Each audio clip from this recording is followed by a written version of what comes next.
Well, welcome everybody to Faith in Action, Anti-Racism and Advocacy. We are so glad that you are here. Just a few housekeeping rules. I just said in the chat, you can ask any questions that you want to ask. You can also share resources. We have a wonderful lineup for you tonight. And I'd like to start by opening us up in prayer. So let us go to God. Gracious God, we come to you just praising you and adoring you for who you are.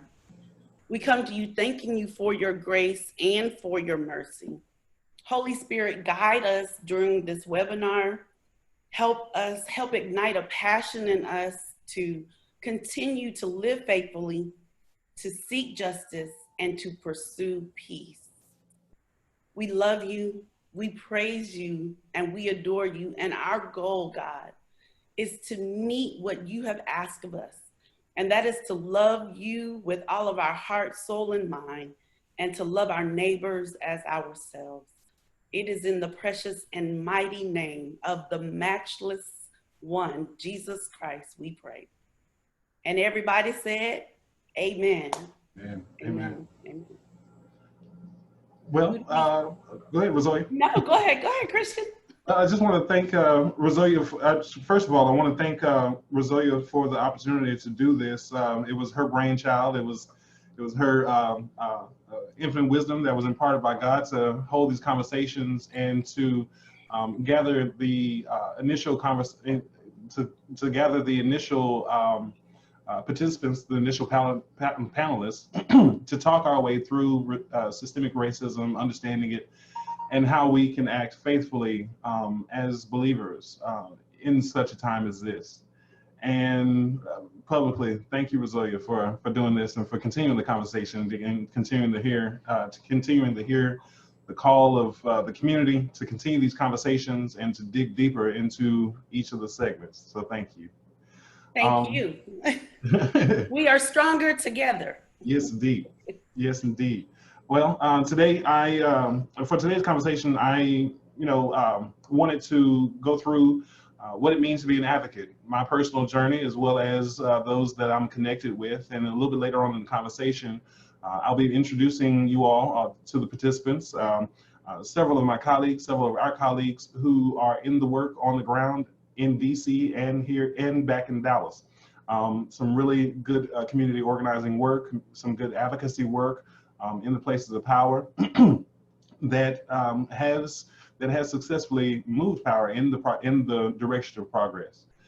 So in advance, I thank them for being online. I see a couple of them online already, and more to come. So, but one of the things that I definitely wanted to start out with is that this activism is a difficult work. I mean, it's hard to stay current. It's hard to stay ahead of the ball while things are moving. However, living in a racist, in a discriminatory society is a lot harder. It's a lot more oppressive. So there is a spirit of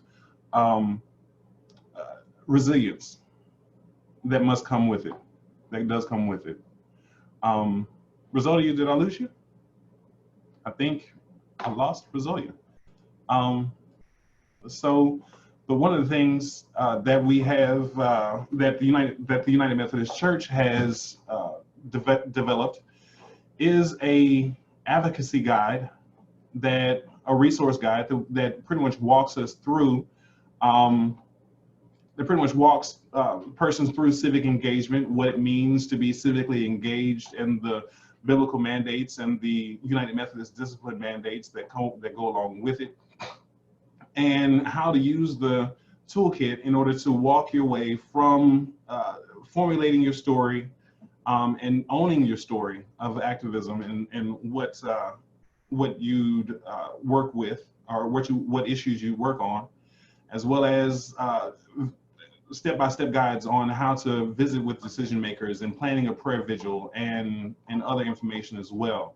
So I will definitely pull this back up, but wait a minute, give me a quick second. I think Rezolia has come back on.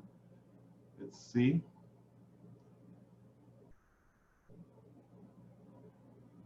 Give us a quick second.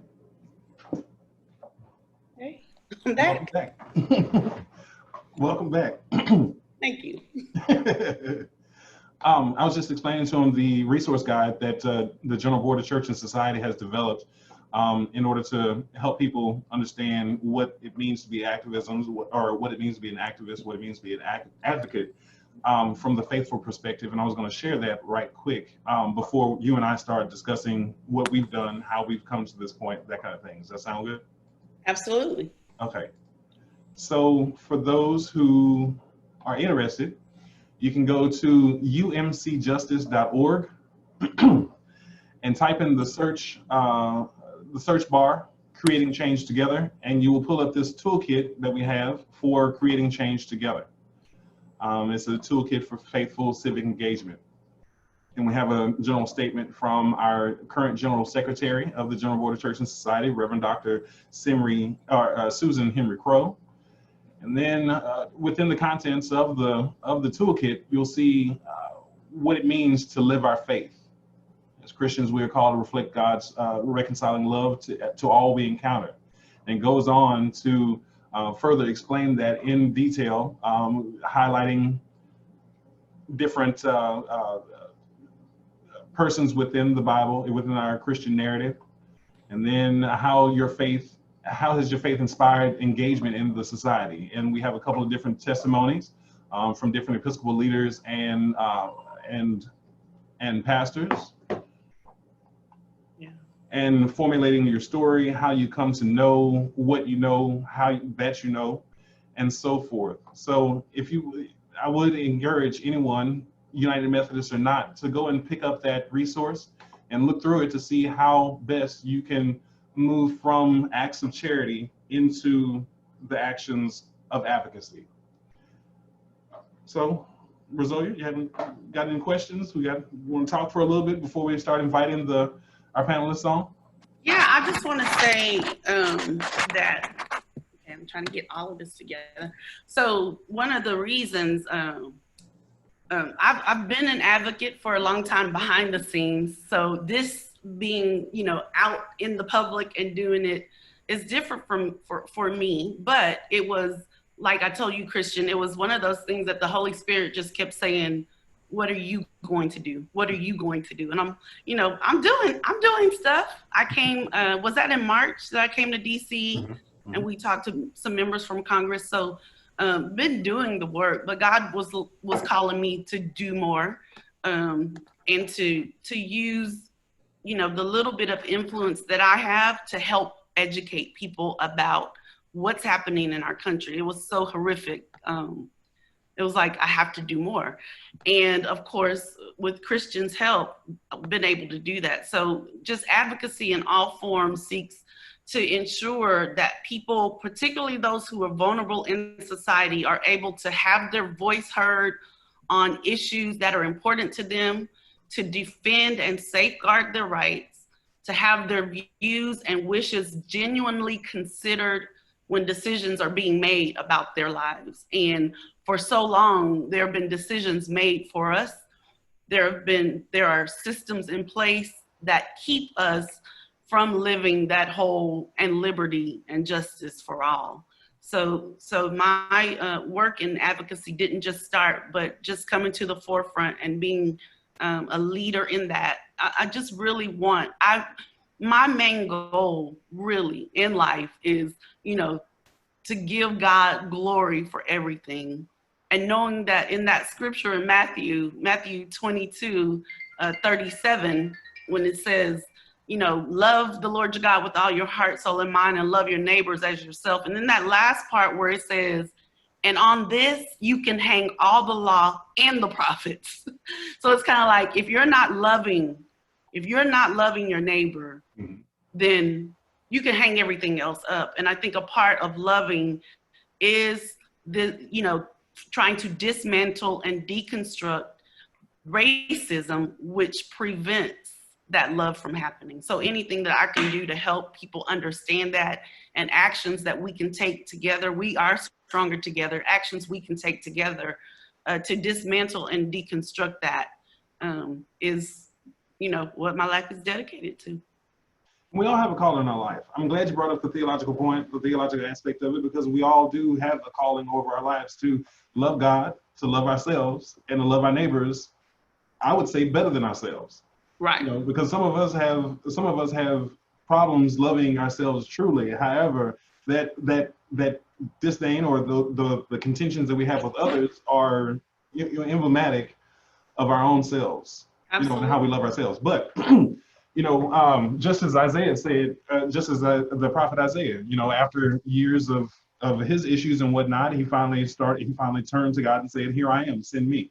Right. We all have, as Reverend Dr. Zan Holmes used to say, we all have a calling to participate in our own liberation, and we see that throughout the biblical narrative. So, for me personally, I would rather be one of those persons that's working rather than letting someone else dictate where and what happens to me. Absolutely. And being voters, being citizens of the United States, it's incumbent upon us to be engaged on the civic level, so that our politics in holding our elected officials accountable on every level. Right. Reaching out to them, calling them, emailing them, letting them know, hey, I see that this policy is going through. I see that this piece of legislation is going through your chamber. Consider this. And there's also consider this or consider that, and there is truly power in numbers. So, as pastors, as Rezolia, as a member of the General Board of Church and Society, me being a fellow, we wield a lot of power because we're representing a lot of people. Right. And because of the biblical mandates that we have that are explained both in the Bible as well as in the United Methodist discipline and our social principles. We have a duty to make sure that our elected officials are working in not only in our best interest, but in the better interest of all creation. Yes. So, but for all the United Methodists that are on the that are in attendance right now, if you have not read the updated social principles, I urge you to go to umcjustice.org. and to look at those resources that are available. And also, there are many chances to be engaged, whether it's by the click of whether by sending an email or making a phone call. If you sign up for the alerts, for the Faith and Action alerts that General Board of Church and Society regularly publishes, emails, you will get those ways to instantly send emails to elected officials, get phone numbers or scripts to be engaged on the federal level. And also there's some information there that could work on your local level as well. Rezolia, did you have anything else? No, I'm ready. You ready? I'm ready for this lineup, yes. All right.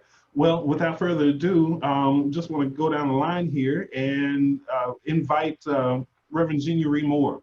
She's one of my colleagues here with the General Board of Church and Society. She is the Director of Civil and Human Rights, and she is a powerhouse unto herself. I hate the fact that she's going to be leaving General Board of Church and Society to go to pursue her PhD at Yale, but I know that she is going to move on to do some great and magnanimous things in the kingdom. So without further ado, Jeannie Ree. Hi, Christian and Rezolia. First, thank you so much for inviting me to join you this evening, and just big thanks and gratitude to you for leading this discussion series. There's no time like the present for this work, for this conversation, and I feel like that's something I've been saying as long as I've been at GBCS, so the past 4 years, which have been pretty intense, but I think it's a statement that holds true for this work of advocacy. So thank you. Well, tell us a little bit about yourself and your work and what you're charged to do within the office and what kind of activities you're engaged in currently. Sure. So as Christian mentioned, I am his colleague at the General Board of Church and Society here in Washington, D.C. I should also note that there's a pretty intense thunderstorm happening right now Christian, I don't know if you heard that clap of thunder maybe Yeah, 2 minutes kind of ago, scared but it was like right above, right above Capitol Hill. So just in case there's any background noise or I cut out, you know, prayerfully it'll be fine. But at GBCS, yes, we are on Capitol Hill in the United Methodist Building, and we are the advocacy agency of the United Methodist Church that is tasked with helping our church live into its social statements and proclamations, right? As Christians, we believe a lot of things about what is just, what is unjust, and the way that the world should be, that often contrasts with the way that it is. And so our work as an agency is to help the church really live into the vision that God has and that we share as children of God for the world on a host of social issues. My portfolio is the Civil and Human Rights portfolio, which contains immigration, criminal justice reform, gun violence prevention, religious liberty, I mentioned immigration, refugees and global migration. What else? There's a lot that kind of gets thrown in. We work as staff together on issues, so it's not like there are discrete, you know, lines of separation between us as a staff or even between the issues, right? Because immigration, that right there involves women and children, right? You think of the media attention over the past couple of years started really burgeoning 2 summers ago on detained children and family separation, something that has been going on, has continued to go on and had been going on for some time. Families are still apart, children are still without their parents. So you can see how the issues kind of bleed in. I mentioned immigration just now. That's an issue of racial justice, right? We look in those cages, those are Black and brown bodies. And that's very clear, right? I think it would be something quite different if, I mean, the president himself, right, acknowledged that if immigrants were coming from places like Sweden or European countries, he would have a whole different outlook, and the government would reflect that as well. So that's a little bit of an overview. Christian, tell me if you have any other questions about, and Rezolia, since I don't know that we've spoken. Yeah, I was just wondering, what are some of the current initiatives that you're working on right now? So right now, COVID funding, right, is a big thing ongoing, just the same way that the pandemic is developing and continuing, you know, to plague families, localities, communities, cities, states, countries. The government response is continuing. And so funding packages addressing the pandemic are still being put together, and we are advocating on a host of the issues that I mentioned. We're being attentive to those legislative packages, those legislative solutions that are being proposed. So earlier today, actually, I was having a conversation with other faith-based gun violence prevention advocates about what our advocacy is going to look like in this time. Gun violence continues unabated, very sadly, in the United States. And so the need for our advocacy is still here. However, you know, for some folks in the movement, their consciousness around racism has been awakened in the past month or so, and they're realizing that, hey, maybe we shouldn't call for more funding for government agencies that could trickle down to policing. You know, that might not be the best way to go about preventing arms trafficking or you know, other issues of serious concern on gun violence prevention. So that's an example of how the funding topic connects to all of these other things that I work on. Another example is voting rights, right? We know that systemic racism in the United States is, policing is a part of it, it's not all of it. It's also water policy, right? Flint, Michigan. It's also voting. And that's something we see historically and in a way that I find quite scary, you know, presently. The efforts and initiatives and passage of voter suppression is a very real and present and current danger. And so, you know, one thing that coalitions in our community are working on right now is support for, or calling on our members of Congress to support the HEROES Act, and specifically the election provisions. So this is a piece of legislation, and part of what it does is provide, I think, $3.6 billion in funding, as well as certain voting rights guardrails to prepare for the November 2020 election. I mean, we've already seen, right, elections in the past couple of months in the midst of the pandemic where, you know, the courts were going one way, the politicians were going another, people still had to vote and, you know, decide between risking their lives or casting their vote. And, you know, unfortunately, politicians can be pretty unscrupulous, and so try to take advantage of the confusion and the fear and count on certain communities not getting access by closing polls, you know, that serve largely Black and Brown and poor communities. And so that's maybe a small taste of the number of things. Yeah, I always have such a ton. So just about the voting, something tangible, because this is anti-racism and advocacy. So for some of the people listening, what is something tangible that they can do to advocate for voters' rights, or helping people get to voting? What are a few tangible things that they could do?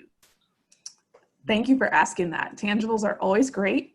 And I'm going to take a page out of Christian's book and direct people to our website, www.umcjustice.org.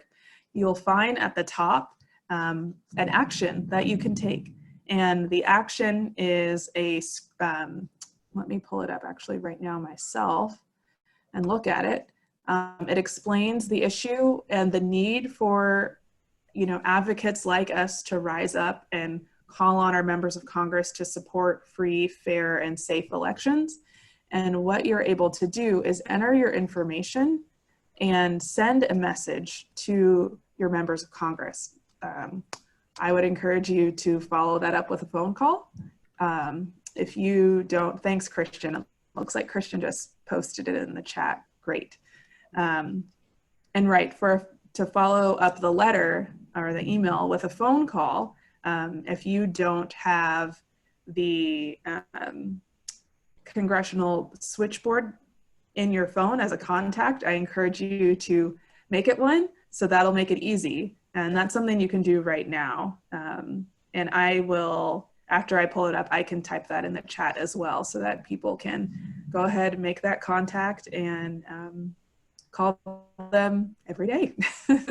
And in addition to that kind of large scale, you know, federal level funding, I think calling your local officials, so your mayor, you know, county officials and others, and inquiring, you know, what preparations are being made? What funding do you have? What funding do you need? What steps are you taking to ensure that people in our community can fully exercise their right to vote? So there's some tangible things. Like I said before, I was there in March. Can you tell me a little bit about the significance of where the United Methodist Building is located in DC? Absolutely. And is it not older than the Supreme Court building? It is. Okay. Yes. Tell me about that.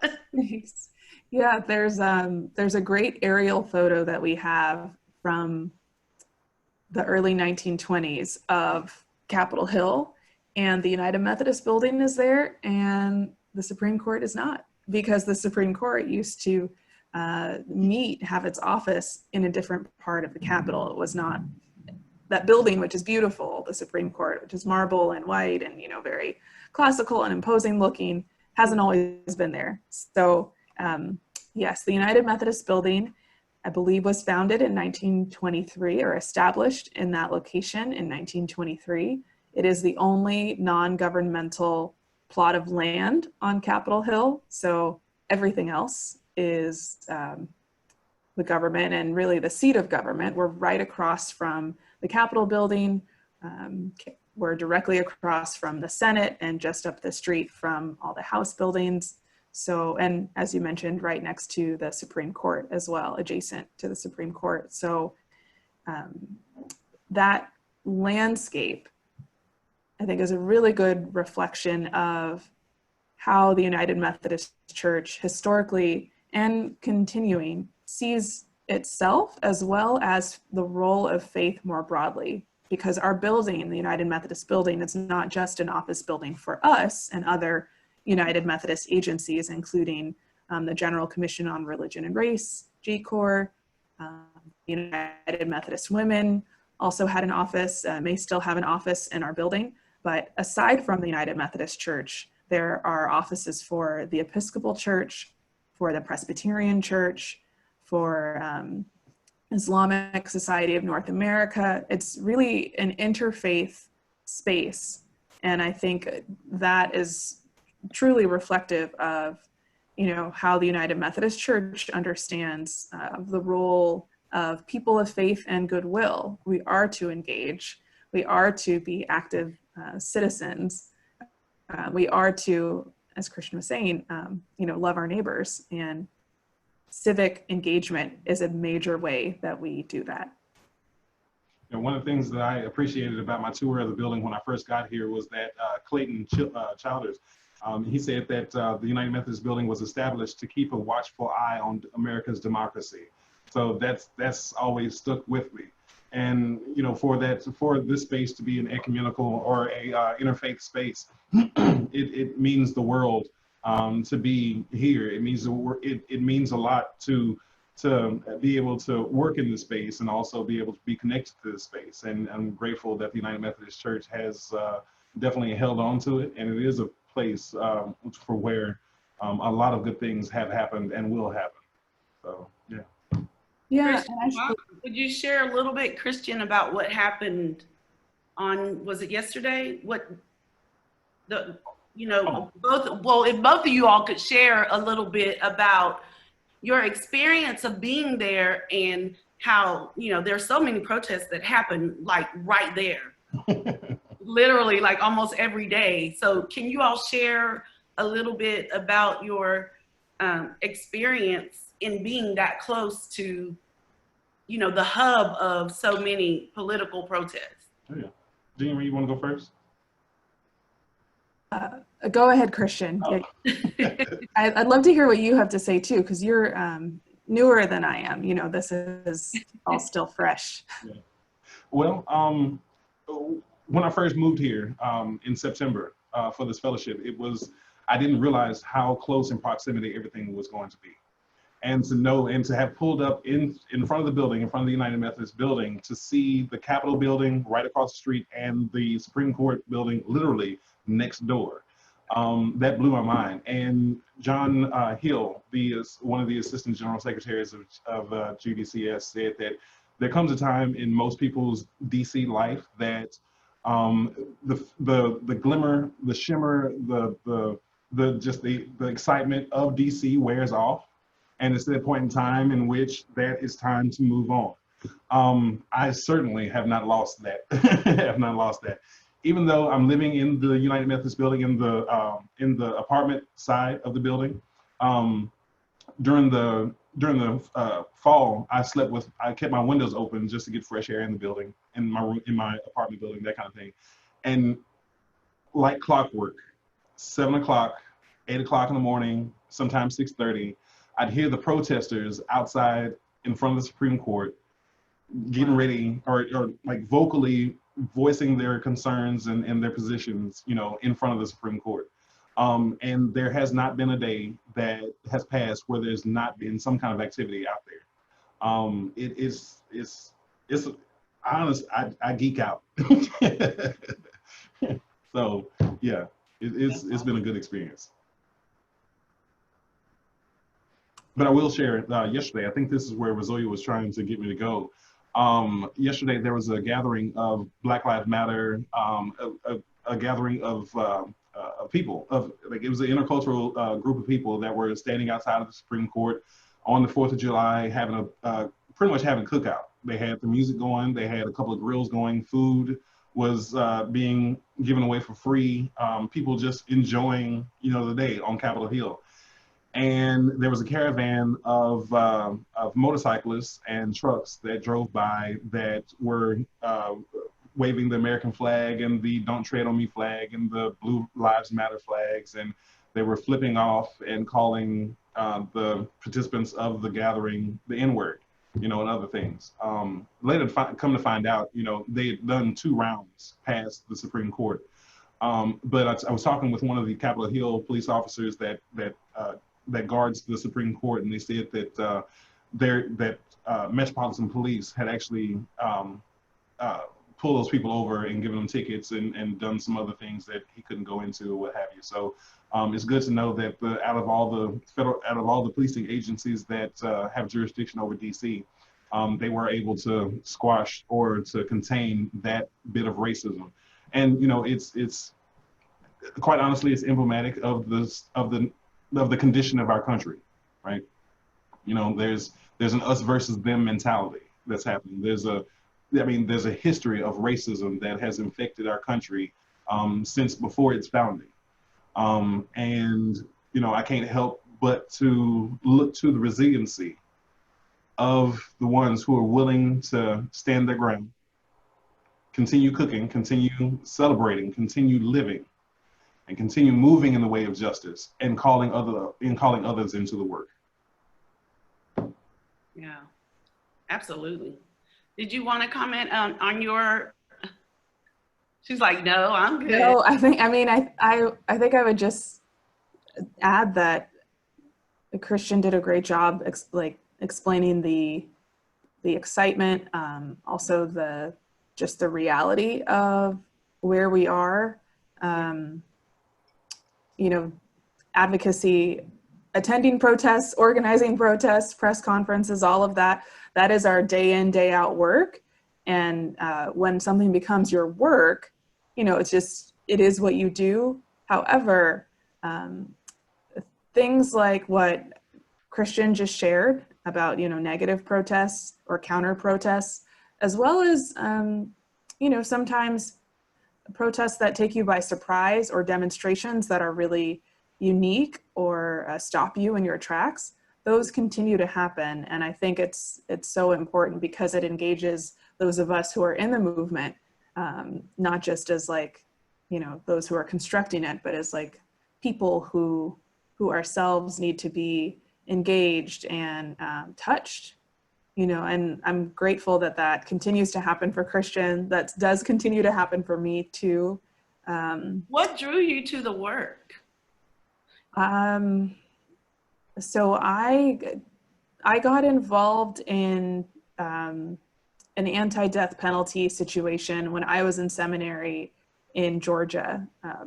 There was a woman on death row, and I had interned at the prison where she was incarcerated as a seminary chaplain intern. And in my first year and then my third year, she was an execution date was set for her. And kind of out of that connection, I didn't know her well, but I did know the women who were at the prison with her better. I had also taught a course in the Teaching Theology in Prison program and volunteered in other ways. And so I just kind of felt a pull to stand up and say, this is wrong, this is outrageous. And I, again, had my own eyes open, even though I opposed the death penalty in theory for quite some time before that happened. This was the first time I was opposing it in action, and that changes you. And so that experience, which is now 5 years ago, drew me to this world of activism, advocacy, and civic engagement more fully. I'd been interested in it long before, but Right. yeah. So thank you. to move from a prison chaplain, a jail chaplain, to into the realm of advocacy. That's a big jump. There were some steps in between, but yeah, I guess in the span of 4 years. Wow. Yeah. Well, I don't want to hold you on the Zoom for too much longer, but I want to also point out to you, or I also want to congratulate your recent ordination as a deacon within the, which conference are you in? California Pacific Conference. Gotcha. Here, yes. Congratulations. Thank you so much. Thank you. And on your move to Yale. Yes, moving during a pandemic will be interesting. But thank you. I am so grateful for the kind of greater community of those who are witnessing and advocating, that I know I'm leaving this community in hands. Did I freeze?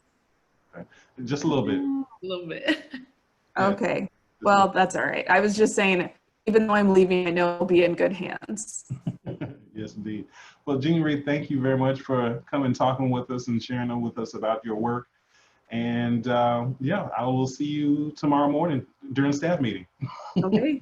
Bye. Bye-bye now. Thank you. Thank you. Bye-bye. All right. Well, shall we go to the next person on the list, Rezolia?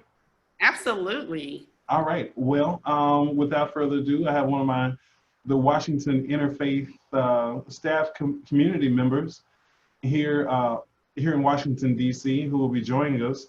Her name is Laura Sartre Schulte with the Network Lobby. She is a senior government relations advocate, and she has done some remarkable things, and she's an incredibly knowledgeable woman. Every time I am in a meeting with her, just the wealth of knowledge that just comes up. It's just like, do you have any brain room for anything else? And lo and behold, she does. So it's a matter of being a little older. Been around way too long. Thank you, Christian. Well, welcome to the conversation. This is Rezolia Johnson that we're here, as well as if you want to go ahead and greet everyone and tell us a little bit about yourself. Sure. So my name is, again, Laura Peralta Schulte, and I'm with Network Lobby for Catholic Social Justice.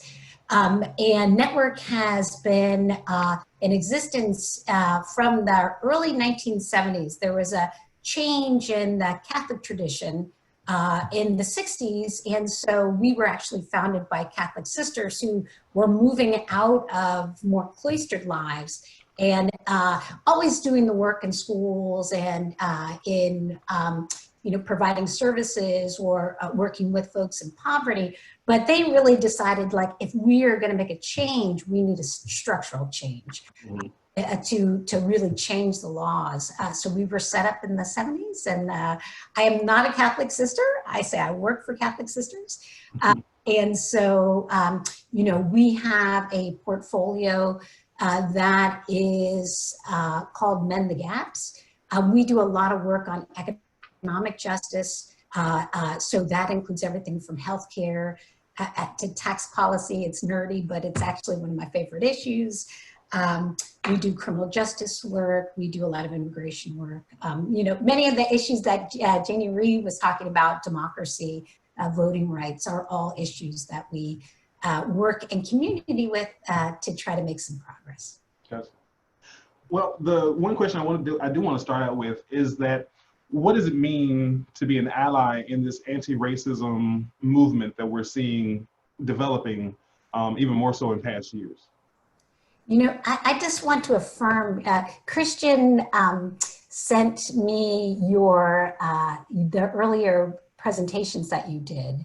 And Christian, I just have to say that as a white woman who has been engaged from an organizational standpoint, I think we've been trying to work for the last 5 years very intentionally around becoming an anti-racist organization. But as is so clear from the conversations that you've had, and that I've just appreciated listening, and just from the work and what's happening in our society, you know, there's just things that I like you used the pool analogy or the fishbowl analogy last week, in terms of the idea that it's the water we swim in. So half of the time I feel like I'm just learning, frankly, and trying to be as good an ally as possible. You know, for me, the grounding, and I'm so glad you raised Matthew, because it is always something I think about, you know, what does it mean as a person of faith to be with people who are impacted by unjust policies? So I think what I'm learning, I'm an extrovert, so it's always a challenge, but what I'm learning is to talk less, listen more, and to show up. You know, I've always tried to do that, but again, the intentionality for me has been, the study has brought me to a different phase, praise God, and hopefully that will continue.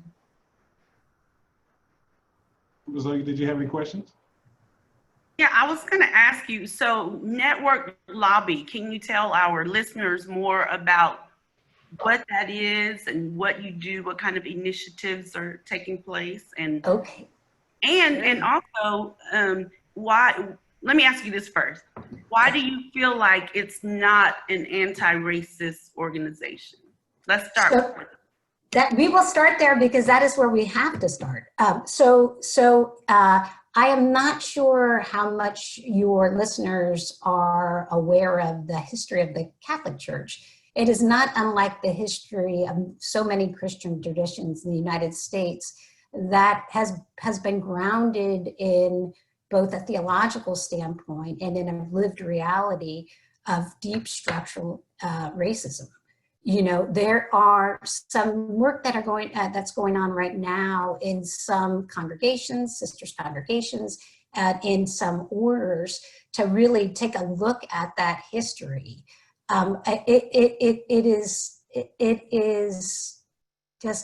It was embedded in the structure and in the theology, and it's a painful history that there are a couple of theologians in our tradition that really point out that if we don't get that right, that piece, the church piece right, then we can't show up justly in the broader movement. And I think that's absolutely right. You know, from churches and structures owning, enslaving people, to the genocidal tendencies of the missionaries. I'm thinking of Father Juniper Serra and others out on the I'm Californian, so that is a very real tradition and history to me. You know, to literally having segregated churches. I go to a church in Arlington, Virginia, that was founded as a Black church. Why? Because, you know, Virginia was segregated and the Catholic Church was segregated. And that was a church founded really outside the mainstream of the tradition to minister to 5 very faithful Black families that wanted to own the tradition. And so that's it. But we've had all kinds of discussions where, you know, and I was just learning, people who grew up and they couldn't get communion at the rail. You know, and that's beyond sinful. Right. Well, is the term anti-racist something that is new for you in this climate? And if so, tell me a little bit about how you came to accept, embrace, and acknowledge that term. So my personal evolution has coincided with the organizational one, and there is a deep sense of gratitude that I will always have for many of my younger colleagues who we have a program where we bring young students in for a year and train them in advocacy in different aspects of it, and I will just say and I'm an old history teacher, which is even worse because there was so much that was unknown to me and had I been teaching, would have been seriously different. But they started asking questions about our structure about 6 years ago when I was first getting there. And it was really, I have a colleague who had been much more studied and done some deep work in it. So between the younger people and my colleague, she shepherded a process where we created a racial justice circle and started to have very intentional readings and very intentional work. We have made a lot of mistakes. I just want to own that because, for example, we read white privilege, which privilege is a white voice in the middle of a multi-ethnic organization. I often feel so sorry for my colleagues of color because how painful it is to become aware of people that you love and that you work with, just their blindness. And so it has not been easy. It is one of the most faithful things I think we are doing. But I feel like there's a sacredness to the discussion, and there's a deep humility that and again, less is more, I think, coming out of me. I have to own that I make a lot of mistakes, that I need to continually learn. Thank God I have teenagers, because they are actually, they send me all kinds of things all day long to try to get their mother straight. So between the work and my family and the broader community that Christian is a part of, it has been a blessing. Before we get in, thank you for your candor. Appreciate you, Laura, for that candid response. Before we get into the actual the meat and potatoes of the work that you do and what the WISC community is and DHE and activities and that kind of thing, before we move on to our next participant a little bit, since we have a Catholic insider, well, a non-Catholic insider, I'd have to ask this question: have there been talks within the Catholic community of opening the Vatican archives and talking about the history of the church's complicitness and work in actually constructing racism? So Christian, let me give you a little bit of history on Network. So we are found, so racism and sexism are deeply embedded in the structure of the church.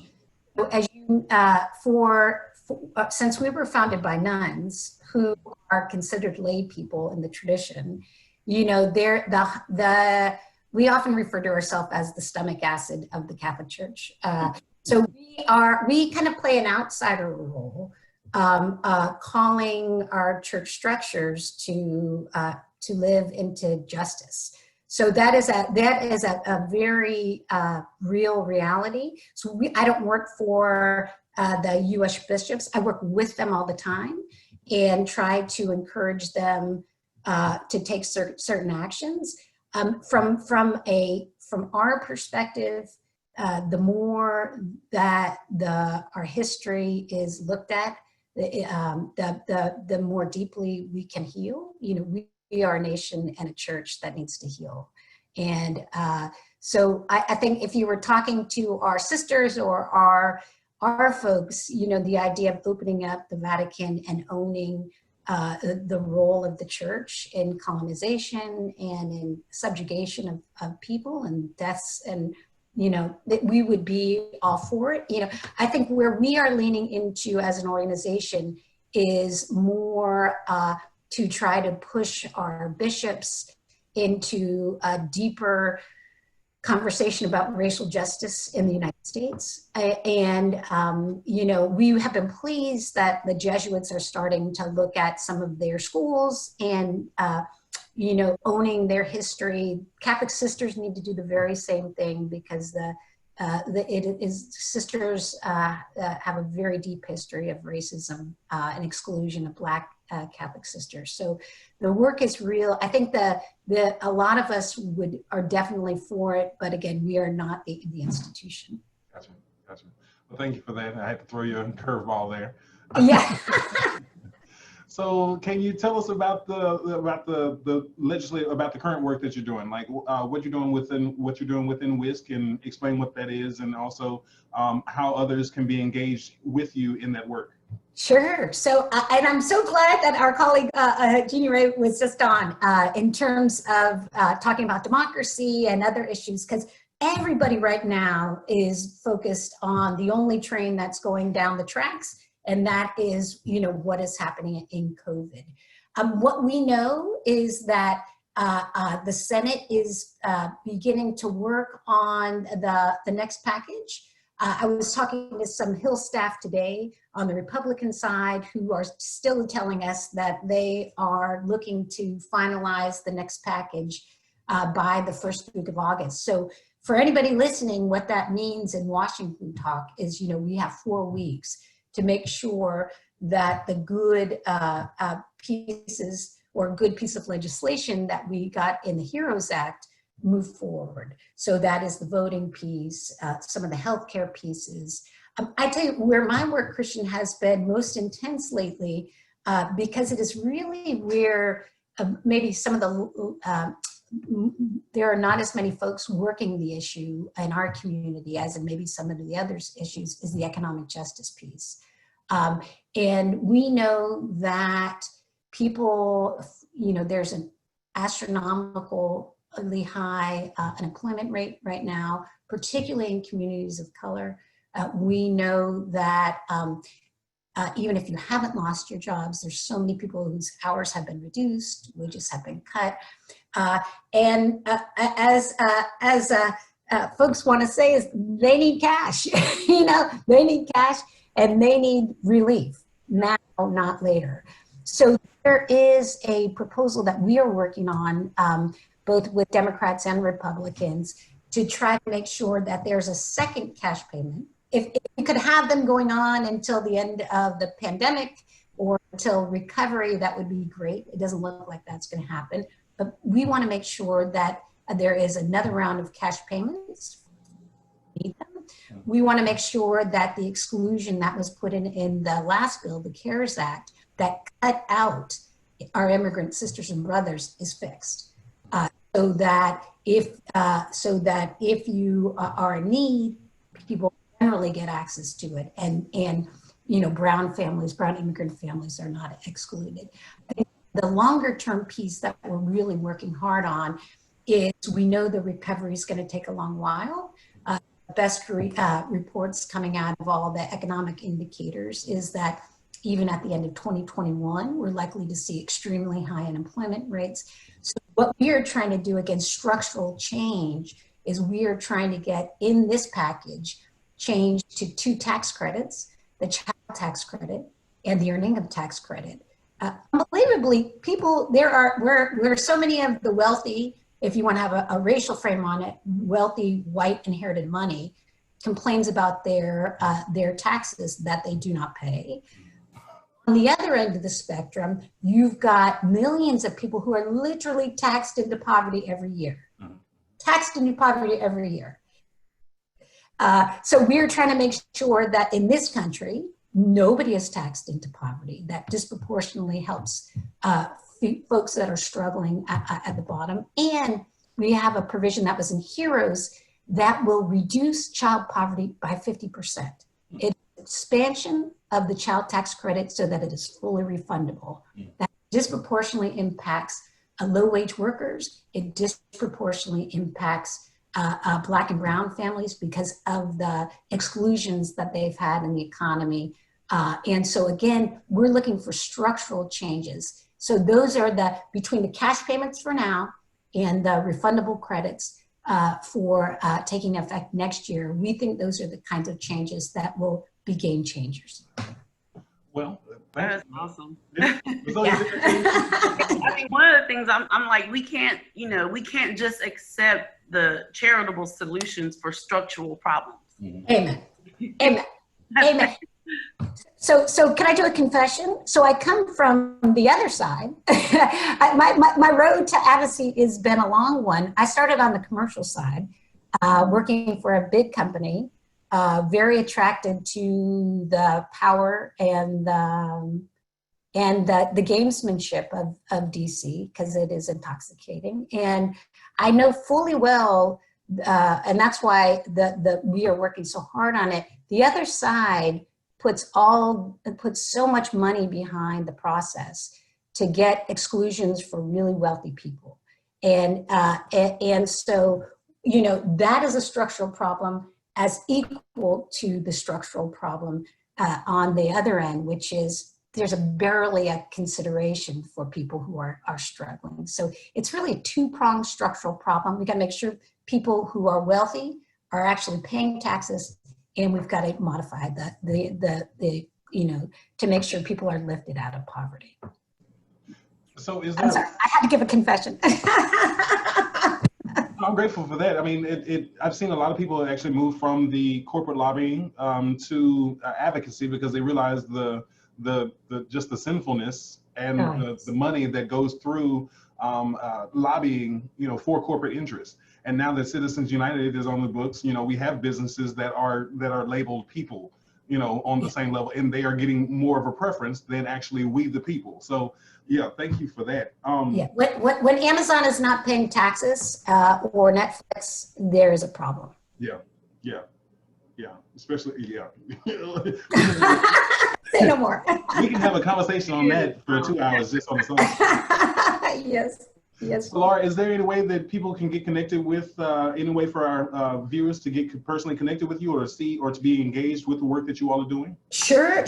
And we're really all together. So why don't I'm going to listen to your conversation because it's a holy conversation, and I'm so glad to be having the chance to just listen in.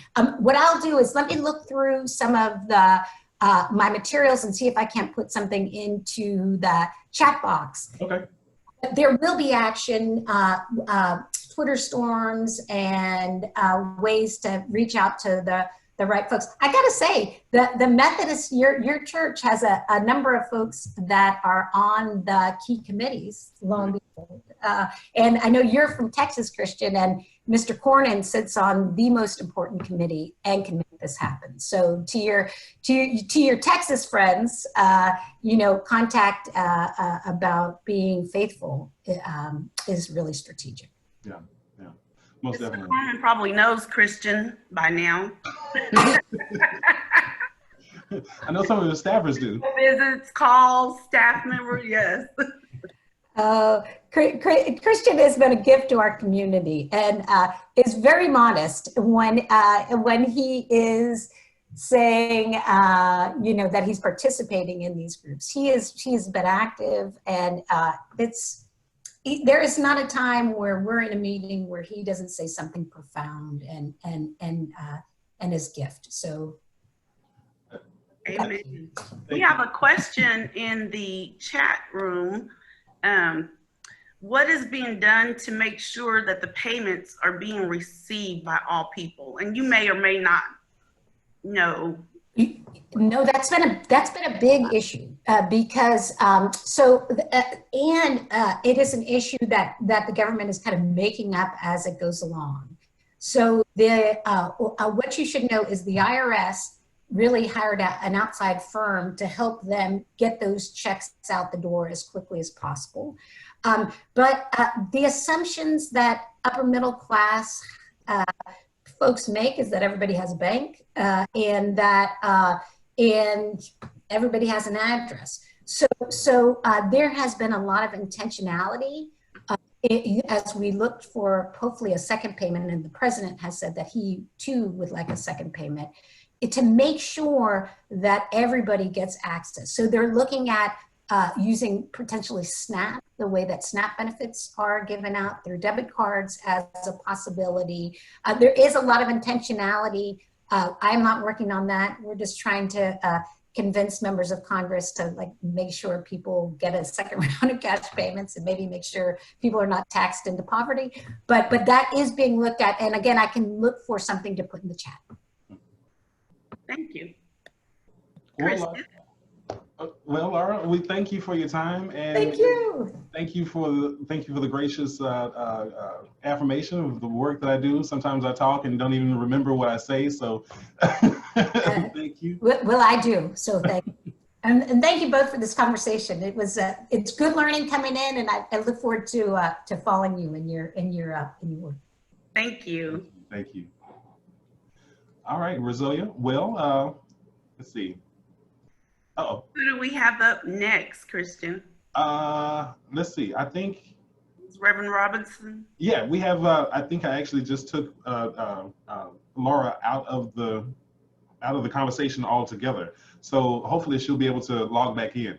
But now we have Reverend Edwin Robinson of the Dallas Black Clergy.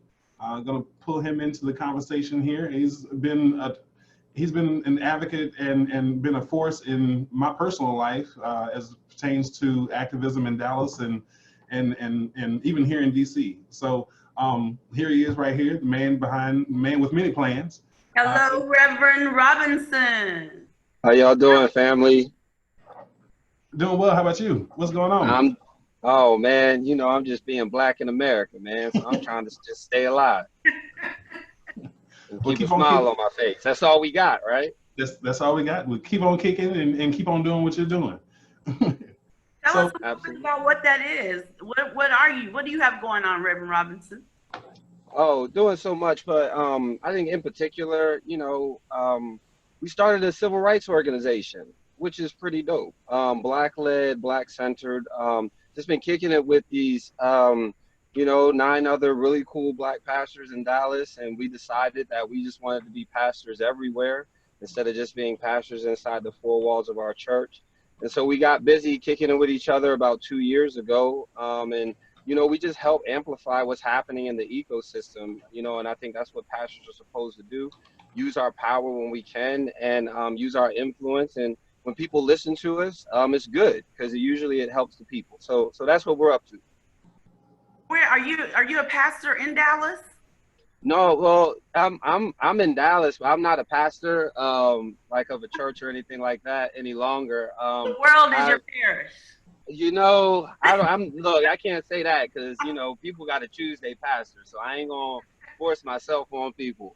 But no, I spent some time, you know, as a staff pastor at Concord Church in Dallas, as the young adult and singles pastor. My roots are in the church. I've been a youth pastor. I've been in the church, you know, ever since, you know, I was born in the church all the way from the womb. And so it's my life, you know, and I just decided, you know, with all my even frustrations, I decided I wasn't going to cede ground and abdicate, you know, the church to people who want to make it something else. So I'm here, so the church gonna have to deal with me too. What drew you into the work of action and advocacy? Was there a particular event, or what drew you into the advocate part and coming up with this brilliant plan of, you know, starting this movement? Yeah, that's that's a big question. Look, the plan, it just happened. There was no plan, right? It was kind of like we were doing our thing, and we kind of looked up. We kept saying we're not an organization, and then we were kind of like, we're kind of an organization. So we might want to figure that out. So that's how Dallas Black Clergy really just became an organization. Getting into this work, I don't know, you know, I wish I had like a really cool story, but I don't. I think the reality is I was just called to it. I can't remember a time when I didn't care. And so, you know, my life trajectory just got me here. What are some of the initiatives that you all are working on as the Dallas Black Clergy? Yeah, right now, we're very, very interested in economic justice, right, as true anti-racism, right? You know, and so that's a big push of ours, and I think a lot of our work is wrapped around that. You know, we also, you know, we try to help and push and amplify on other policies that we know will kind of move, you know, some of the other pieces on the board, because this is chess. But our real heart is economic justice and economic equity for Black people in America. And how can, is there a way that white people can help with what you all are trying to do? Yeah, give us money. In what form? So like how Money. would just where would they send it? Just Oh, you can go to DallasBlackClergy.com, right? And there's a donate donate page, button. Cash App. So, you know, money sign, Dallas Black Clergy. I'm serious. That's how white people can help us. The end. Money. The reality, right? Like, there's no magic thing to this, right? I'm in San Francisco right now, right? And our Asian sisters and brothers who are here are doing quite well and have been doing quite well because they got reparations after Pearl Harbor. So the simple answer is money. Give us money. Thank you. Go ahead. As far as the greater scheme of things, as far as activism, your work in Dallas, that kind of thing, how does that money, or how does the lack of funds compare to like people who want to be involved in your work, but want to be involved physically? How does that financial contribution actually help, as opposed to their physical presence? Yeah, well, the truth is, like I'm gonna say this, I'm gonna just be direct. I'm not trying to be a jerk, but we don't actually need their presence, and that's not because their presence is not welcomed or we don't care. It's not has nothing to do with that, right? We just don't need it, right? It's not helpful. What we need is their money, because we have plans. We're smart. We got all the stuff. We're organized. So we don't need any extra things. The capitalism exists. And so until capitalism stops existing, it costs money to buy things. The end. And if we don't have any money, then we just got a bunch of plans sitting on the shelf. So you coming does not help me. It just gives me another person I got to deal with. I need money. So what plans do you have for the money that you all have now, or what plans do you all already have that's rolling, that people can sign on to, that people can support or repost on social media, or take to their elected officials that can help move the conversation in Dallas?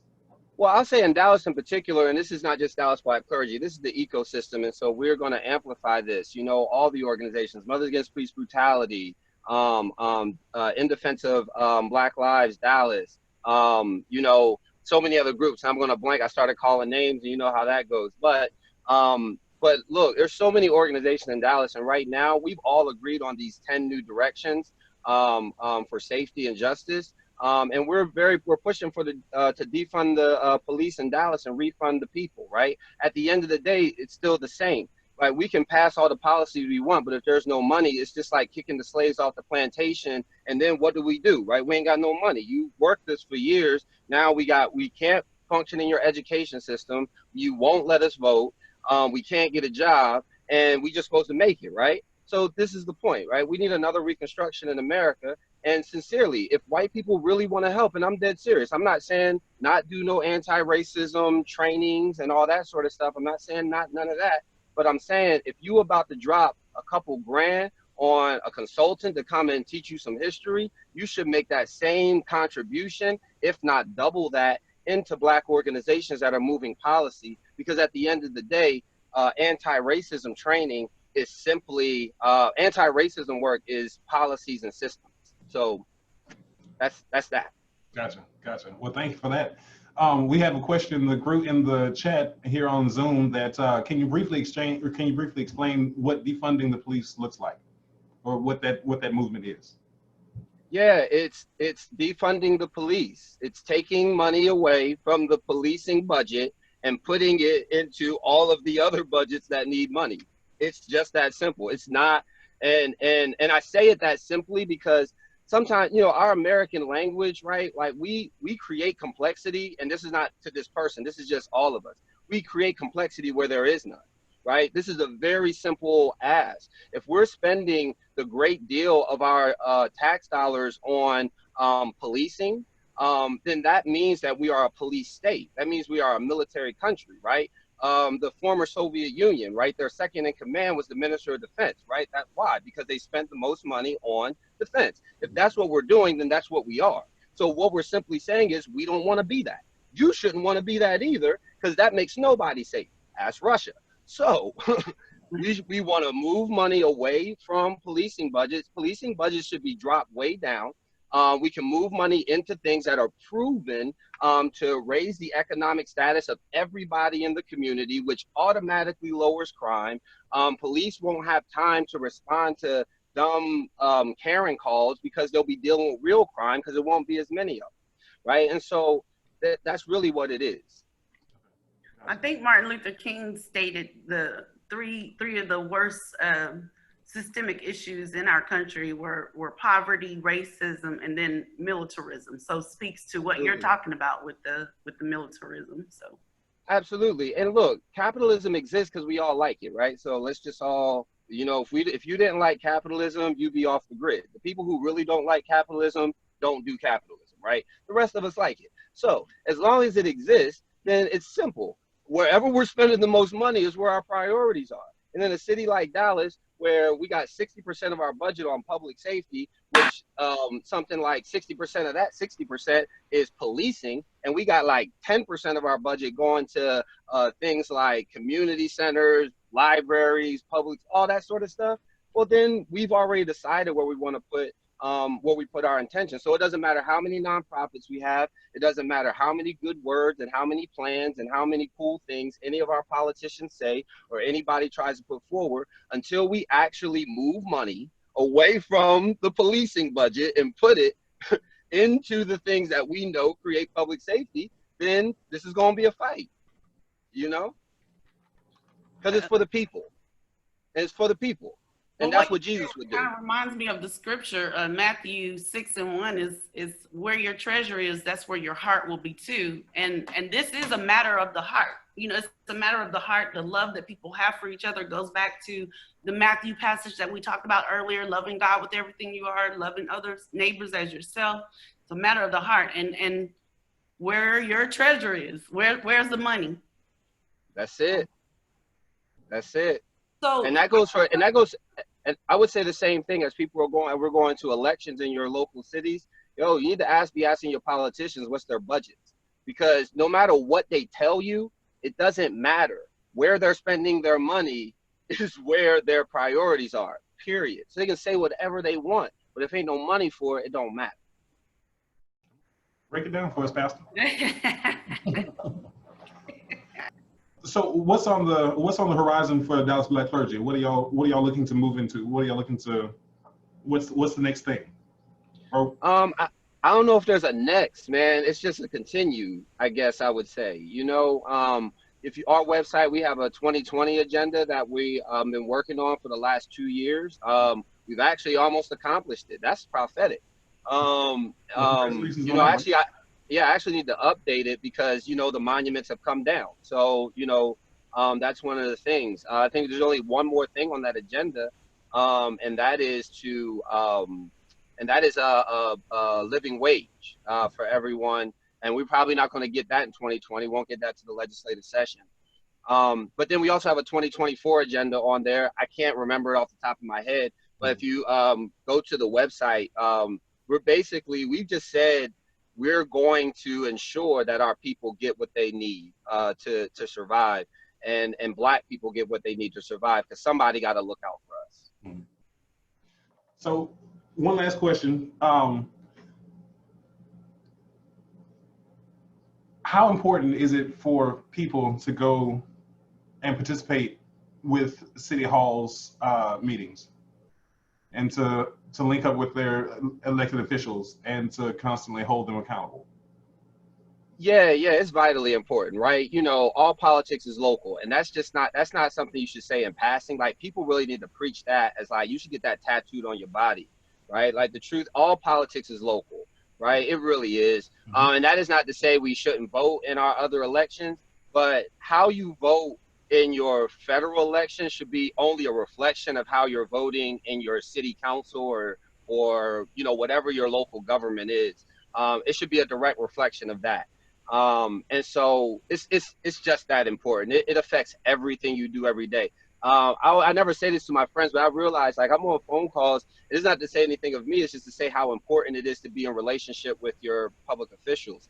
and you don't real like you're having conversations with people and you don't realize that these conversations are literally affecting everything that everybody in the city is about to do. And it's really just a conversation, or it's just having prayer, you know, with a public official, or, you know, talking to them about their family and helping them through a situation, you know what I mean, as a pastor. And so that's how it's just that vitally important, you know. I have one more question, just a little pushback on, I have this mantra that we're stronger together, this philosophy, the South African philosophy of Ubuntu, and how collectively we can make more of a difference. So I'm wondering, do you not feel that there is power in the presence of white people and their privilege in some cases? Oh, I didn't say there's not power. I just said it's not necessary. Right? So it's not that, yeah, it's not that there's not power there, right? And so I think that's the other thing, right? It's not necessary. Like, the truth is, I know I can, like, people, there are enough plans across the country written by Black people, centered in Black people, that if funded, we could change everything. Simply that. That is not to say that there wasn't a time where it was more helpful, right? That is to say, right now, today, if you're asking me, is it necessary? The answer is no, it's not necessary, but it's helpful. So don't stop. But we need money. If you want to know how you can really help us right now, from my point of view, today, money. I don't even think it's my point of view. It is my point of view, but no, this is history. This isn't perspectival. And I don't want to limit it there, right? It's a very American thing to do, right?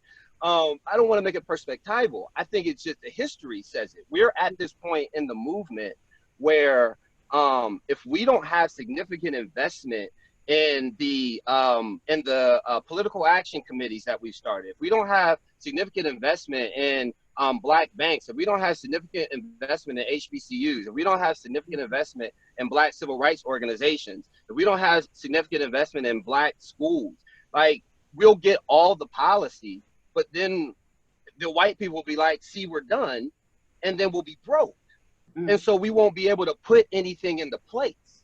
And so if we can't get the policy first and have no money, because then we'll be begging them for the money. Right. You see, that it's a power dynamic shift. Right. And that's really what I'm saying. If you want to help us right now, we need money, because capitalism exists, and that's what's going to make us actually equal in the eyes of capitalism, because that exists. All right. Break it down. Well, I mean, after all that, I don't think I have any more questions. Rezolia, do you have any others? I do not. All right, bro. Well, Edwin, one last thing, one last plug. What's your final comment? What's the coup de grace on everything that you just offered to our viewers? What's a piece of motivation, inspiration, however you want to end your conversation with us? Yeah, man. I hope nobody takes anything I'm saying as like as angry. I'm clear. And I'm not talking about you all. I'm talking about our audience, right? Because sometimes that makes people push back from the table. And I don't want anybody to do that. I want everybody to lean in real close. Because the truth is, man, we got to get here because this is about humanity. This, I cape for Black people all day because I'm Black, and we are legitimately under attack in this country. And so I got to cape for my people because nobody else will. But the truth is, this is about humans. And if they wipe us all out, they already, like, I'm in San Francisco right now. Everybody is poor. Everybody is poor. Like, poverty does not care. All right. And so if we don't get this right for Black people in America, I'm telling you, we are headed to a place that nobody is going to be safe from. And so, like, if you love your family, if you love your child, your mama, your daughter, whoever, help Black people. Give us money, because we know what to do with it. Yeah, that is true. Well, Edwin, I appreciate you. Hashtag give us money. Give us money. That's it. How can you help us? Give us money. We don't need an anthem. How much money are you going to make on the ads with that anthem play? Give that money to Black people. We don't need, how much money you make from, how much more money did you make from putting that Black Lives Matter sign up in your window? Give it to Black people. Like, we need money. Well said, sir. Well, Ray, it's good seeing your face. I know it's been since August, September of last Yeah, year. man. Yeah, since Proctor. Yeah. Oh, yeah, that's right. You were up here for Proctor Conference. Yep, yep. Well, I appreciate you, and I appreciate your candor, and I appreciate your friendship, and all the work that you're doing. Please give my love and prayers to the members of the Black clergy, Will and do. know that I'm pulling for you. Any way that we can be of a resource up here in DC, please do let me know. Any way that any of our participants can be engaged in the work that you're doing, send it my way. We'll get it out to the people, and we'll hope to move power in the way of progress.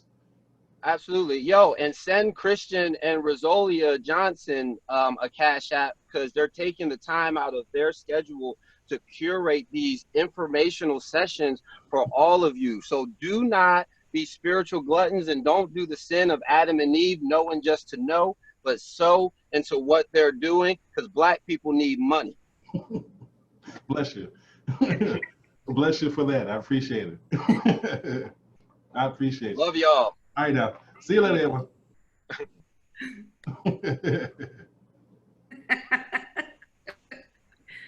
I love his sense of, we build the narrative not only through the power of what we have done and can do as Black people. I saw a little piece of a TED Talk earlier, and that's what they were saying. They were saying, don't just walk around feeling sorry for us and apologizing for the pain, but actually put some funding into the initiatives that we're taking, and also be present if we need you to. Right.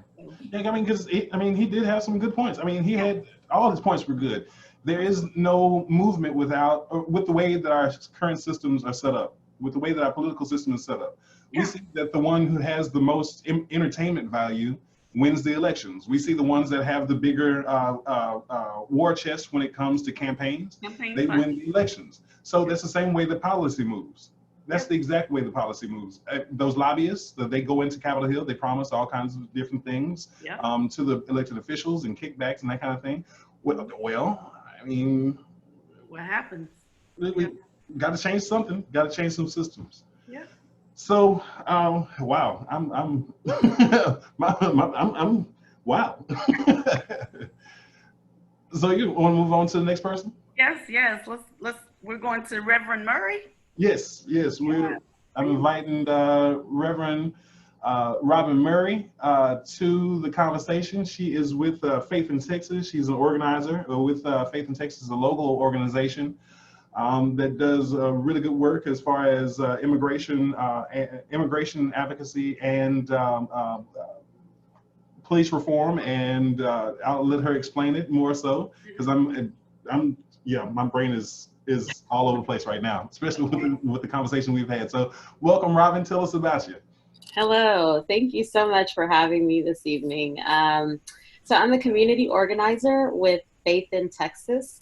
We're a nonprofit that works on racial, social, and economic justice with individuals and communities here of faith and no faith in DFW. And so we've been on the ground since 2015, working to change systems at the local and state level. We've done things like fought to put caps on interest rates at title and cash loan places, which you often see on almost every other street corner in Black and brown communities. Also ending money bail or cash bail as you know it. We've set up a bailout fund, have done several bailouts for people who should not be sitting in jail because they're poor, which we'll talk about that more. And then of course at the state level, during Texas legislation, we definitely do a lot of fighting in that area, specifically around preemption, which basically it's when the state can come in and tell local elected officials what they should and should not be doing. So what led you to this advocacy work that we find ourselves in? You and I have talked about it, and we talked about it with some of our colleagues, but how did you get into the mode of justice advocacy from a faith perspective? Yeah, so when I was in seminary at Perkins here in town, in 2015, God was really working on me. I am an ordained minister in the AME church, And so I've had the opportunity to be around, my pastor is Michael Waters. So God knew exactly what God was doing when God positioned me there. But in 2015, God was just really working on my heart around community organizing. And there was some stuff going on campus at SMU with the undergrads. You and we led a march on campus to fight against racism that we were seeing. That coupled with a class that I was taking, God just opened my eyes and said, "Hey, this is where I need you to be." Was that the party that you referred to in one of our earlier? Was it a blackface party?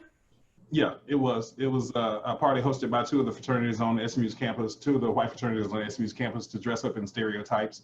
And Robin was one of the three of us that actually coordinated that march and faithful response and the subsequent meetings with the school administration and that kind of thing. So yeah. Okay. Exactly. Yeah. So that's how I got into it. And so now with Faith in Texas, kind of where my focus is. So similar to what Edwin was talking about, defund, refund, we call it divest, invest. There's billions and billions and billions of dollars pouring into police departments. And we are saying, hey, exactly like he said, take some of that money away from the police departments and start investing in communities. So I work specifically on the investment side with housing. We want to make sure that people, especially our elected officials, recognize the importance of investing in communities, specifically housing, so that we can ensure that people are housing secure. Yeah. How's that work going so far? Who are you talking to? Where can people undergird your work and in that aspect? Yeah, so just to talk a little bit about that, since we know that money is going into, first talking about divest, we know that money is going into these police departments, and a lot of people have this idea of what defunding or divesting from the police is. It's not saying take money away from all the police departments overnight all at once. Like that's not going to happen, right? But we do know that that money is going to those billions are going to these departments to protect communities. And most of us have known for a long time that what that protection looks like, especially if you're in a Black community. And we're saying, hey, the investment needs to be in jobs, mental health, and housing. Like put money into that. As far as housing is concerned, many of us know before the coronavirus, people across the country were insecure with their housing. We were in a housing crisis. And, you know, housing costs just completely went up because it turned into a commodity, a way for people to make money, investors to make money. But wages weren't going up. So people literally were horribly experiencing injustice around housing. We're not different. Dallas, we had a boom of revitalization as well. We were considered the fastest growing metroplex for a couple of years in the country. But again, people weren't seeing an increase in wages, and we saw that the development that was taking place was in predominantly Black and brown communities. So our people were suffering. And so we were looking at corporate landlords. That was all before COVID. When COVID hit, it just highlighted all of the inequities that was experienced with housing. We moved in really quick along with some other organizations and demanded that there be a call to put moratorium on evictions and shutoffs. So we were one of the first to help get that done. We also helped to get an ordinance, a rule passed in the city of Dallas that basically says if you're a landlord in the city of Dallas, before you give a person a notice to vacate, if they're a renter, you need to give them a notice of proposed eviction, giving them 60 days, an opportunity to catch up their rent or find some other means to take care of what they need to take care of. And that's still in place right now. And it's for every single person who is impacted. If you're impacted by COVID-19, then you'll get that opportunity, hopefully, to work with your landlord. That's going to be in place as long as Texas has a disaster declaration. And so what we're doing now is at the county level, those judges who see evictions, we're trying to make sure that they ensure that that law is actually implemented. And so we're running campaigns, reaching out to people on the ground to see who is having this concern, if they're worried about eviction right now in this moment, or if they will be. We want them to make sure that they understand their rights, because most people who are entering into eviction don't even show up. And there's a rule that says by default, you're automatically considered wrong. And showing up is the most important thing. Also, there's some other little tips and tricks that people can do. And so we're trying to make sure that people are educated about that. So we have some things that we're doing upcoming for that.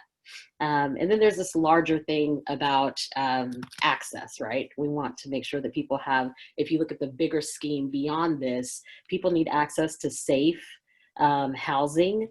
They need access to housing that's affordable. And more than that, like even beyond just renting, Black people, we need access to land. We need ownership. So what does it look like for Black communities to have ownership of housing, and not just ownership, but with equitable loan options if we need to take out a loan? There's a lot going on just in the realm of housing. I'm grateful for that work that you all are doing as far as the renters are concerned, to make sure that they are protected in this time. Because I have heard of different landlords that have tried to kick residents out of their houses with no notice, and because they have rent due, and those that are requiring rent to be paid in full at the end of the COVID-19 pandemic, as soon as that exemption time lapses. So I'm grateful for that work. Are y'all putting information out into the community as far as one sheets, or how are you getting the information to renters in order for them to understand their rights and whatnot? Absolutely. So we actually have an event coming up. We're part of a coalition called Communities United for Greater Dallas. And we have a town hall coming up on July the 14th at 6:30. And we're going to have Legal Aid of Northwest Texas, along with a couple of other representatives, one from City Square and one from Labor, because it's a labor organizing coalition. And they're going to be talking about resources, because in the midst of all of this, we're still in the middle of COVID-19. People still need resources. So at that town hall, Legal Aid of Northwest Texas is going to be sharing, and they do have one-pagers, and we've shared some of those. We have information on our website, but they'll be sharing the resources that they have. You could potentially get assistance from them and get an attorney to help you if you need, and then resources for how you get rental assistance, food, things like that. So Faith in TX, faithintx.org. That's our website, and there's two places that you can look at. One says resources and one says get involved. I was just getting ready to ask you how our viewers can get involved, but there you go. Just go to the website, and there are different options there. Yeah. And I also wanted to just add that, the advocacy and community organizing, they're two different things, and they're both very much needed. With advocacy, there's a time when we need to make sure that we're advocating for others with our voices, with our bodies, with our vote through civic engagement, right? When people are in the middle of a crisis, sometimes it can be hard to ask them to consistently advocate for themselves, because they're just trying to make it. So we need people at times to be able to do that. For Faith in Texas, we see that and we understand that. We've done that. We also organize. Organizing is strategically building people power in a way that informs, educates, and empowers them to be able to change systems and structures that continually oppress people, that harm God's people. And so this looks like things like that ordinance that we got passed in the city of Dallas, new laws. It looks like putting people in office that care about people over just politics. And so I bring that up because the education piece is really important for us. So we have events, and the education is just one step, right? You first educate and then you act, right? And so we have an event coming up. It's a political education event, and it's imagining safety, race policing, and incarceration, because we work a lot in that area. And so that's a good opportunity for people to connect as well. That's going to be this Saturday at 2 p.m. And again, if you go to our website, there'll be a link that you can sign up and register. Okay. All right. Well, after we move on to the next visitor, after we move on to the final advocate that I want to bring on, can you put that information in the chat room, and I'll slide it over to the Facebook chat, and we'll go forward from there? Absolutely, absolutely. Cool deal. Yeah, because the Live Free campaign, how is that going with Brittany White and with the greater Faith in Action Network? Yeah, so Brittany White is no longer with Faith in Texas. She got promoted and is doing awesome and amazing things with Live Free National. We have 2 new Live Free organizers, and that is Ben Robinson and Tiara Cooper. And they're doing an amazing job. As I said, this divest invest strategy is like a small step into a larger understanding of how we can exist in the world. I think they're doing an amazing job helping people who are directly impacted understand that it's not just what they were told, that you're just a bad person that did a bad thing, that systems were stacked up against you. And so doing that education piece, also bailing them out, also creating a strategy for what does it look like to have folks who are doing this learning process advocate for themselves, go to the Capitol when it comes time for Texas Leg session in 2021. And so these are the things that we're doing now. It's amazing to see colleagues, doing that thing and working for the kingdom, working for the building of the kingdom on earth as it is in heaven. Because it takes some radical spirits. It takes some really resolved persons to be engaged in this work and to continue to invite others into the work and whatnot. So, Robin, thank you for your tireless faithfulness. And it's funny that Robinson. That he was actually one of my adjunct professors at Perkins. Like he taught a white what is it?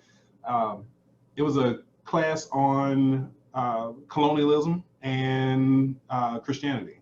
So I'm loving it. I'm loving it. Rosalia, did you have a last question or anything? I did not. Thank you so much, Robin. I was just gonna say I love the way you all are intertwining different types of advocacy, the self-advocacy, individual advocacy, organizational, and also systemic. So great job. Thank you so much for all y'all are doing. Thank you. Any last comments? Robin, do you have a final plug? Do you have a final plea for the people that are listening to the conversation?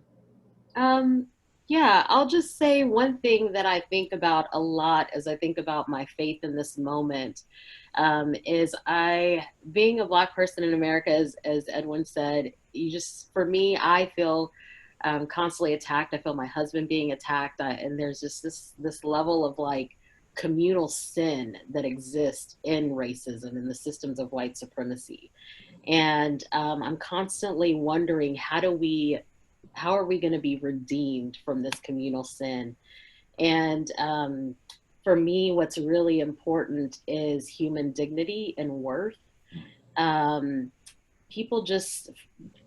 often people they think that some people are worth more or less than others. And unfortunately, in the Black community, we're on that less than side.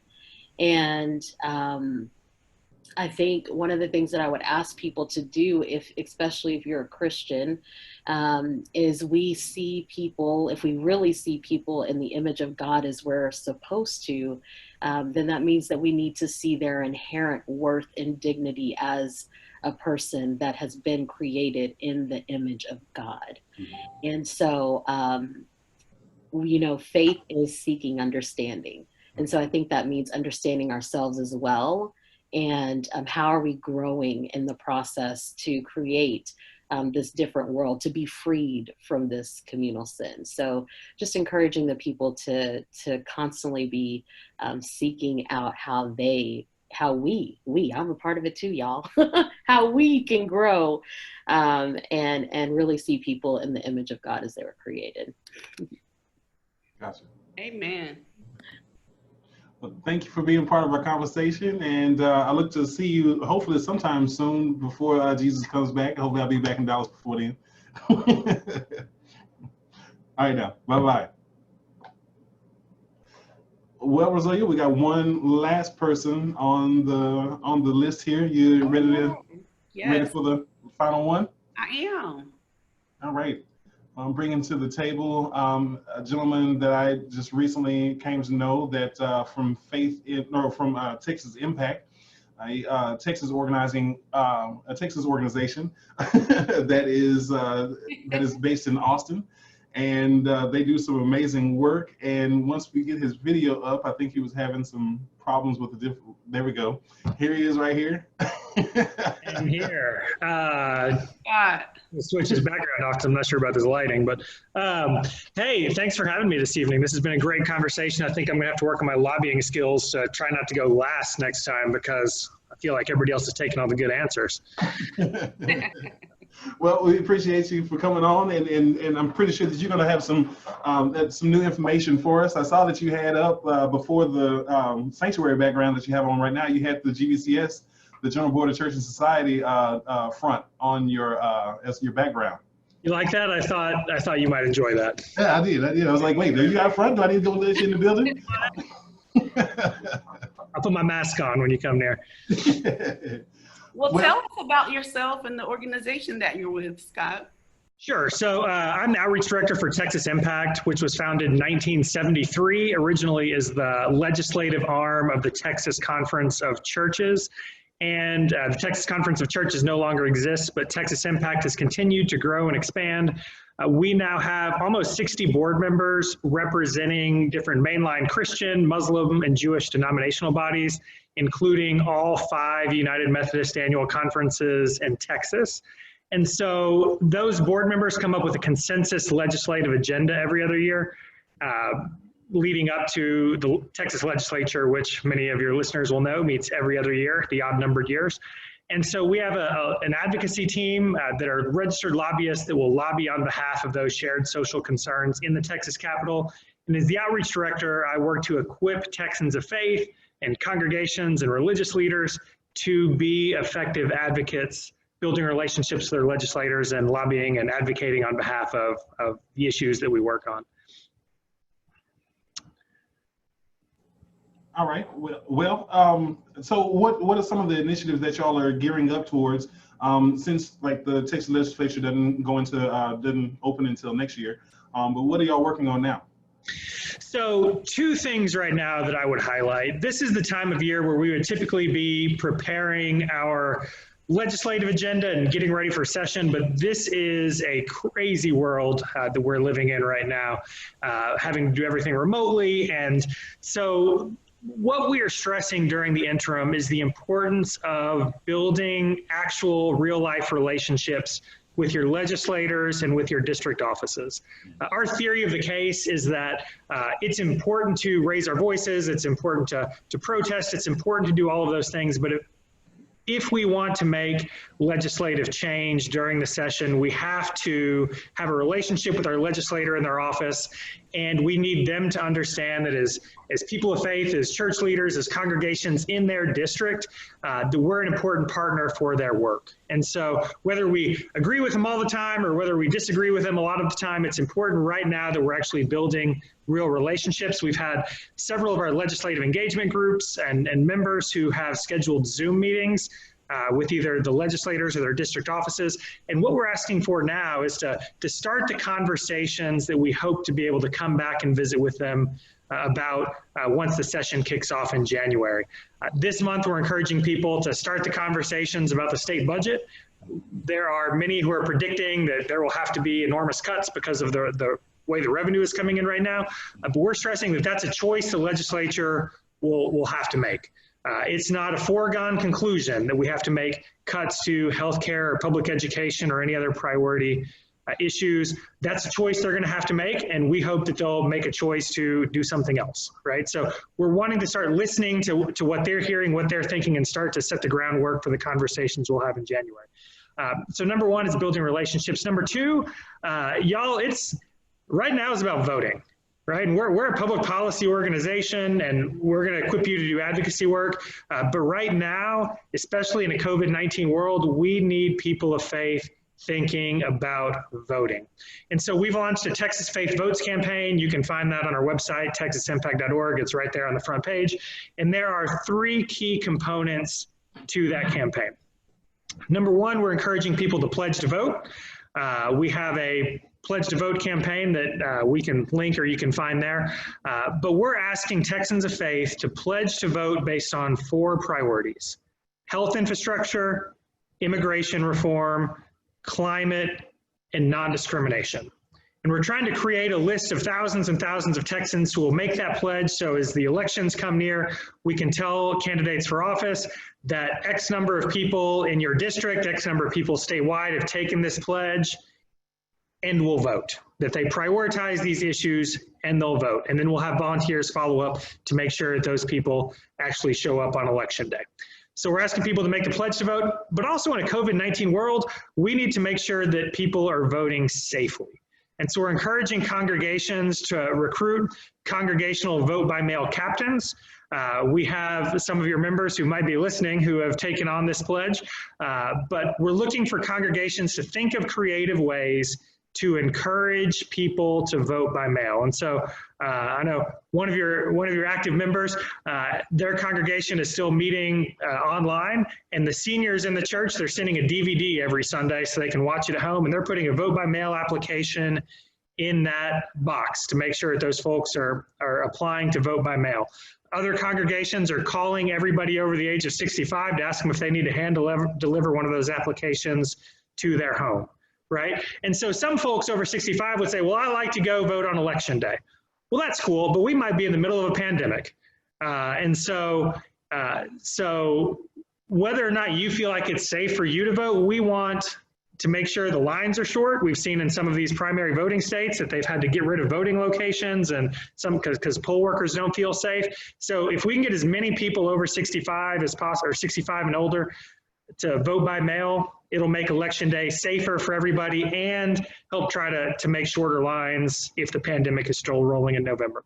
And finally, I just mentioned that, you know, we've seen in other states that some folks call in sick or choose not to go work the polls on election day because they're 65 plus and don't feel like they should be working in the middle of a pandemic in front of all those people. So we want congregations to be recruiting poll workers who are younger and healthy to volunteer to work the polls, to take the place this year of those typically older folks, retired folks who take on that role.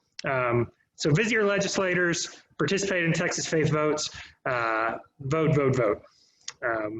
Probably a much longer question than you were looking there.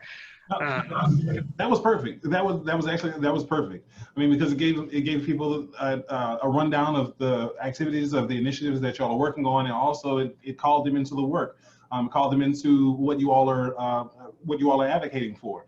And I've had so many questions about what's going to happen with voting procedures, what's going to happen, or how can we become active with voting to assure that we can do it safely and, if possible, by mail, outside of, you know, the Texas Supreme Court denying or refusing to listen to that case, and the Supreme Court up here in DC has done the same. So we've got to do something. So you all have come up with some creative initiatives in order to assure that we can move forward with our elections through November, because the alternative is not preferable. So we have a question on the books. Let's see, the 4 items. Oh, so how does Texas Impact come up with their priorities? How do you all develop your strategies?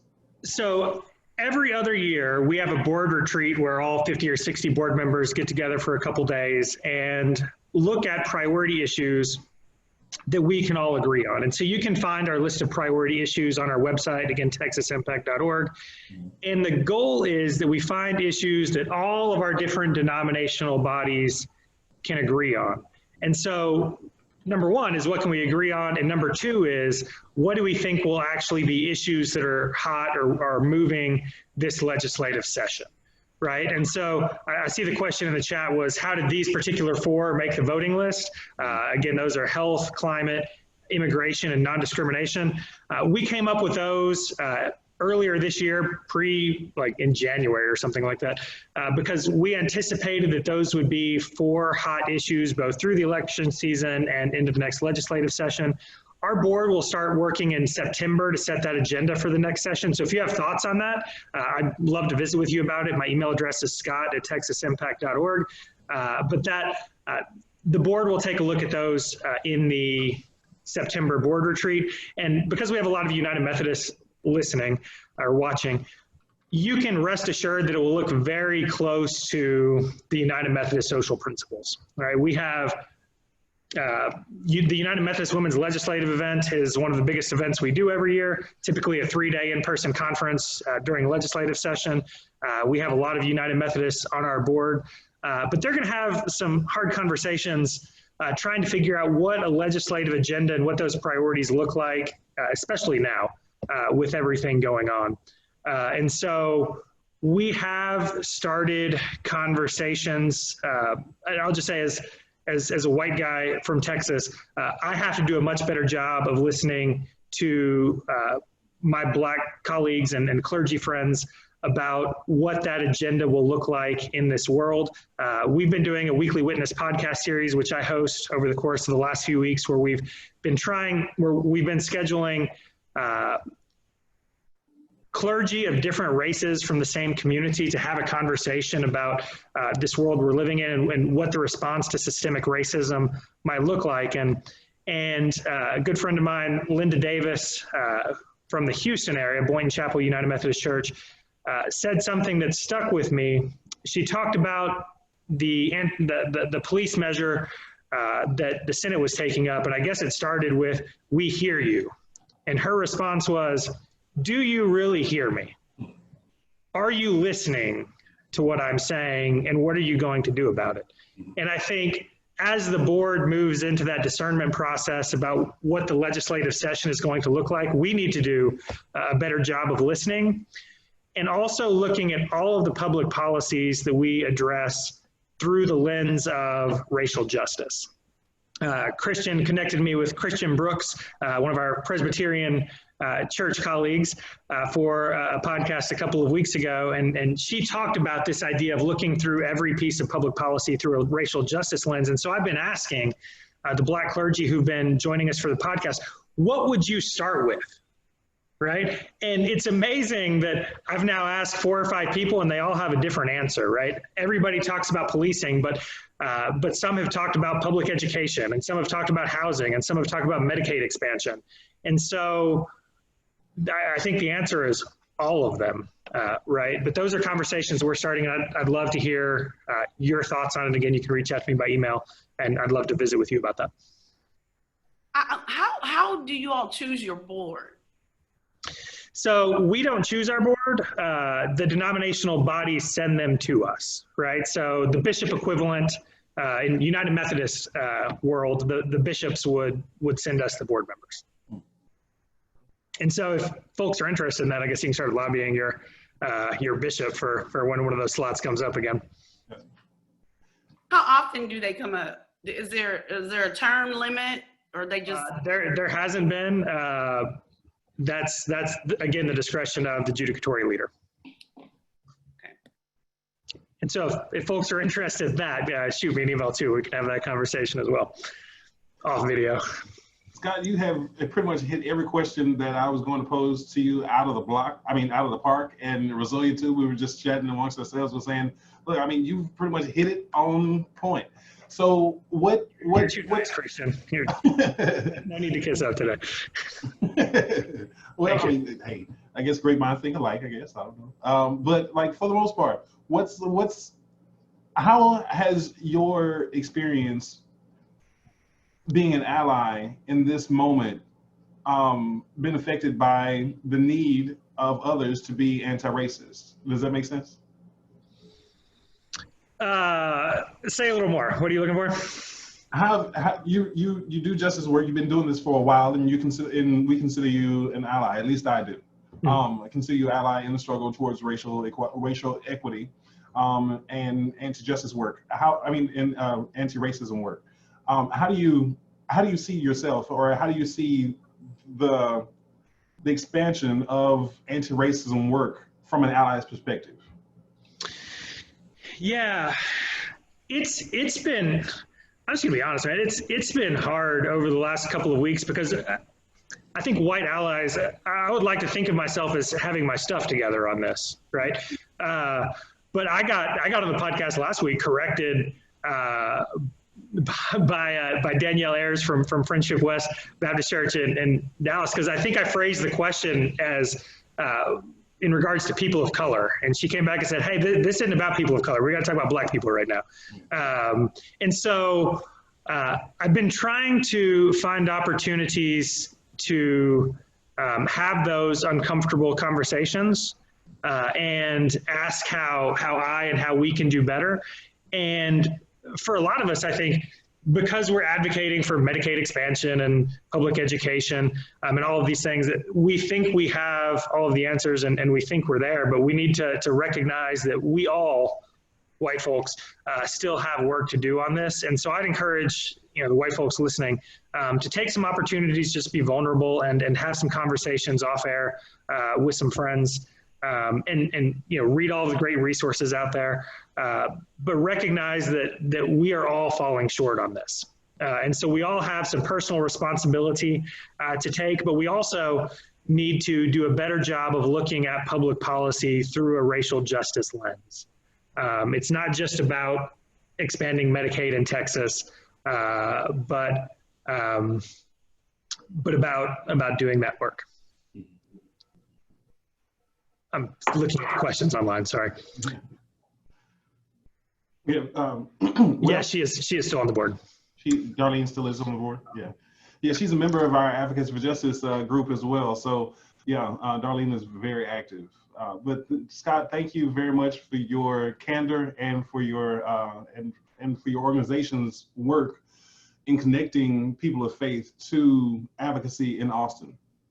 Thank you all, and thanks for these important conversations and for the time tonight. I really appreciate the work General Board of Church. As a United Methodist, I really appreciate the work of General Board of Church and Society and all of you who are listening tonight. So thanks for taking the time. Most definitely. Thank you very much, Scott. Thank you. Thank you for being here. Appreciate it. Well, Rezolia? This is, was someone asking us to contact Darlene Alfred, I mean? No, they were saying. I think she was just mentioning that Darlene was a member of the board. Yes. Oh, okay. So we are very familiar with her. Yes, indeed. Well, I think we've had another successful conversation on what it means to be faithfully active in this era. Absolutely, and lots of great resources that we have to put out there, including the one that you started with. We're going to include that in the resource packet, so that if you missed that, and Christian kind of went through it kind of quickly, and then we have these other esteemed panelists who have also provided a lot of resources. Very, very, very, very, very good. Yeah, it's been fruitful. It's been a fruitful conversation, and people are still asking. I still get emails asking about the different resources and connecting them to different persons with the General Commission on Religion and Race, and with other anti-racism organizations that are just active in trying to unravel the mess that we find ourselves in today. Well, if all If all hearts and minds are clear. Well, don't forget next Monday. Okay. Yeah, go ahead. Another one. Go ahead. So next Monday, we are going to hear from Pastor Fred Bates of Grace United Methodist Church in Arlington, Texas, and he's going to be covering the law enforcement side of faith in action. So there were several questions in our first webinar about law enforcement. A lot has changed. I know that Arlington Police Department is putting some things in place as far as policy goes and changing some of the choke policies. Mm-hmm. And I know that there are several other cities around mm-hmm. the nation so a lot has changed since that first time, Christian. I think, I don't think, and you can correct me, but I don't think there has been a time when particular local areas begin actually changing their policies that quickly. I draw blanks. I mean, because even like the civil rights movement, the bus boycott, that lasted for the entire year before any possible change was made in Montgomery and whatnot. So, and even when the Watts riots and the riots after Rodney King, I mean, we're still dealing with police brutality. So not much has changed since then. So yeah, this is a pivotal moment that we're in. This is I still feel the wind of Pentecost. Yes. Hey, you know what I say? It's not a moment, it's a movement. Right. I'm glad to be able to have this conversation with you. I'm glad to be a partner in the movement with you. So thank you. Christian. Well, is that the only announcement that you have? That was it. That was it. Next week at 6:00. Join us. All right. We'll send out the invitation as usual, as well as the links to the conversation posted online. It's available on Rezolia's YouTube channel, as well as with the General Board of Church and Society. So until next time, I guess, we'll see you. You get active, get educated. Pray us out. Okay. Well, but in the meantime, just get active, get educated, and find a way to participate in your local as well as federal areas. Let us pray. Gracious and good God, we give you thanks and praise for another day not promised. We give you thanks and praise for our struggles and successes, for with all of them, through you, they will be perfected in the end. All that we ask is that you keep showing up in our lives, keep reaching out to us, keep loving on us as we try to fix ourselves and love our neighbors better than we love ourselves. Lord, keep moving in mighty ways to reveal your power and your love in community. Heal the hearts and minds of those who resist your change, and keep us lifted up as we lift up each other. Yeah. Please touch every family that is represented on this webinar and everyone that comes under the sound of our voices. Holy Spirit, have your way. And we will continue to give you all the praise and glory. These things we ask both now and forevermore. Amen. Amen. Amen. To God be the glory. Amen. God be the glory. Bye-bye, y'all.